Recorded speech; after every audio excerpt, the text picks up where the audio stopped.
салом бинандагони хабартиҷӣ, ман Набиҷон Юсупов бо шумо мебошам. дӯстони азиз, чӣ хеле ки гуфтем, лайк монданро фаромӯш накунед ва ба канали мо обуна шавед. имрӯз як қиссачаи ишқ мекунам, ҳатман то охирашро гӯш кунед. таҳти мафҳуми ишқ имрӯз аз ҷониби аксарият ё баъзеҳо шӯхӣ ё бозичаи зебое фаҳмида мешавад. он ба фаҳмиши ман қоидаҳои зерӣ дорад.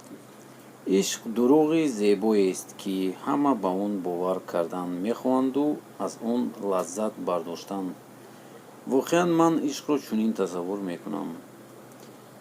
мутаассифона ин калимаи як вақтҳо муқаддас буд, имрӯз ба як мафҳуми оддии қалбон мубаддал гаштааст.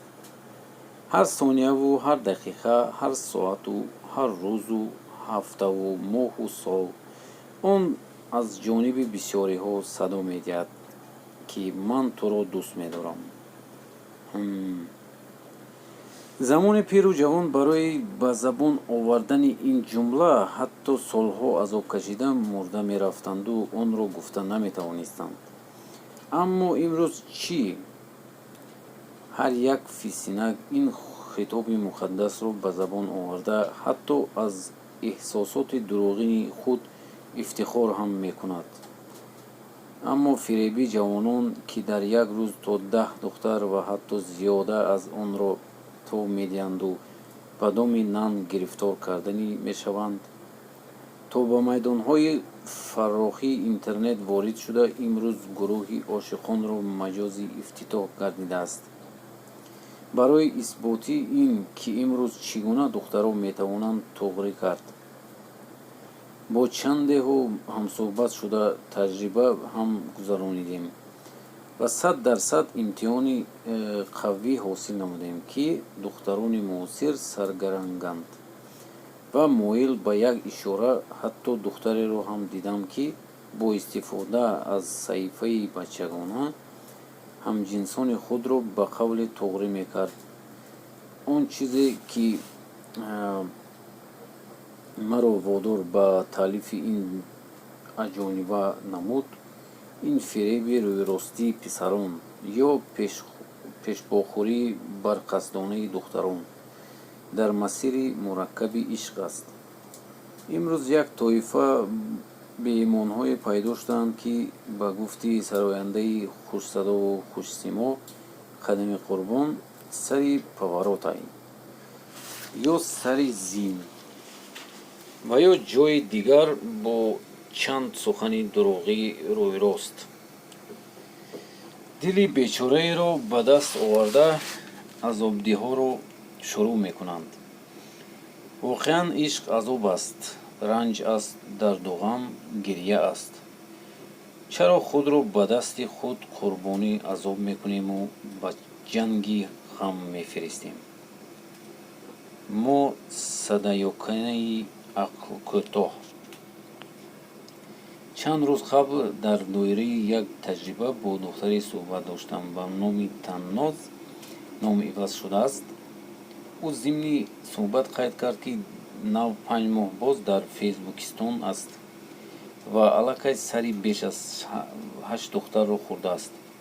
ҳамзамон ӯ қайд кард, ки бо истифода аз саҳифаи бачагона ҳатто тавонист ҳамсабақону ҳамтабақонашро низ ба дом афтонад.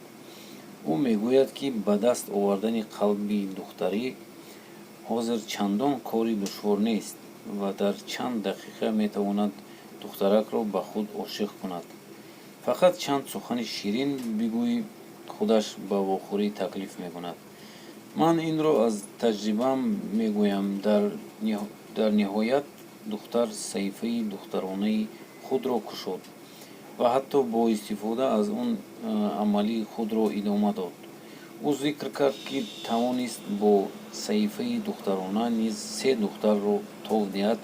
пас андеша мебояд. чаро имрӯз ишқ хору зор аст? ӯ чӣ гуноҳ дорад? барои пайдо кардани ҷавоб ба ин саволҳо ба духтарон рӯ овардем, то донем, ки худи онҳо чӣ мегӯянд. дар назарсанҷии кӯтоҳе чанд духтар қариб ба як маънӣ иброз доштанд, ки аз як ҷавон паёмаки ошиқона гирифтам, ки бо эҳсосот дӯстат медорам, мегуфт. Бовар кардаму фиреб хӯрдам, мегиряд. Аксар он духтароне, ки ҳамроҳашон суҳбат доштам, танҳо аз як писар чунин паём гирифтанд. яъне дили писарон бисёр хонагӣ будааст.